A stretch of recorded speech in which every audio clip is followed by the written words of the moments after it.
our floor is paved with pennies. There's like there's like tens of thousands of pennies on our floor, but those pennies were collected from people in the neighborhood. We sat outside for 2 weeks in front of the restaurant, and we had a big bin, and people dropped off pennies for 2 weeks, whatever they had in their pockets. Some people knew we were out there, so they brought pennies from their house that they had in a jar that they weren't going to use. And we paved our floor with tens of thousands of pennies of people from the neighborhood.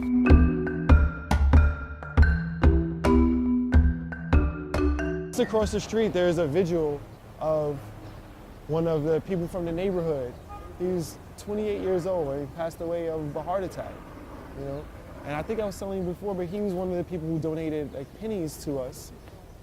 And he is like, one of the dudes from the block. He came by, he saw what we were doing, he pulled out $5 and he gave it to us. So we've got 500 of his pennies on the floor. And like him supporting us financially is really cool because, we need to support our own community financially. But he never came and ate at the restaurant, So like, we want to support him too. This community is typically underserved in many different ways. Like the food service industry or, like access to food is just one way that this community is underserved. And, at some point, the people of the community need to take matters into their own hands. Seasoned Vegan actually is, the title was created by my dad, which is pretty appropriate because he really is a trailblazer for like veganism. And then subsequently years later, he ended up coming up with the name. And I think it was pretty perfect for what it is that we are offering. Well, we really want to, from the inception, we wanted to be like the beacon of healthy living for Harlem, right? So of course we offer like organic vegan food to, satisfy people's like nutritional needs, but also just like just a different vibration, like one that's just, high vibes, sharing love, enjoys culture, art, and just, just trying to raise the vibration in general and be a place where people know that they can come and access that. Well, I mean, we're from Harlem, so it's only right for Harlem residents to open a business in Harlem. That's how you maintain your neighborhood. That's how you maintain a circulation of currency within your neighborhood, because it stays where it is.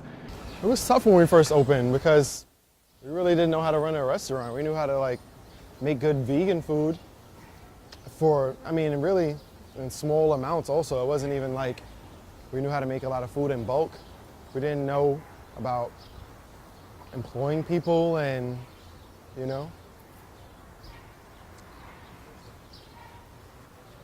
managing inventory, making purchases. The whole thing was brand new. So we really had a lot of learning curves to get over. But what we do is super rewarding on many levels than just, like we receive money for a service, It's much more than that.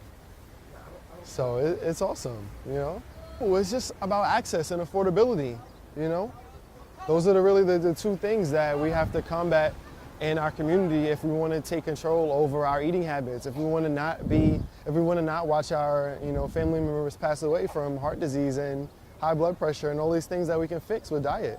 We have to provide access. We have to provide it at an affordable rate because our communities are not the highest on the social economic scale. Like our whole system is about expensive, low quality options. So to try to operate in the opposite is really tough. I feel like this is the new paradigm that we're gonna face because when I see my elders, when I see my old heads pass away in their 50s, I'm like, man, that's young. But because my generation and the generation right before me have lived with even more processed foods, with even more fast foods, with even less whole foods and things that are natural and organic that are locally sourced, I feel like this is the new reality that we're gonna have to face, like seeing our neighbors, our brothers and sisters, our cousins pass away even younger. So it's even more important for us now to show people that they have to change their ways, It's really fun to be here. You know, every day is different. That's one of my favorite parts about it. You never know what each day is gonna bring. They bring happy surprises and also, you know, like scary ones too sometimes. But every day is different, and every day is love, really. You know, we share stories with our neighbors, with our customers. We laugh, you know, we eat good food.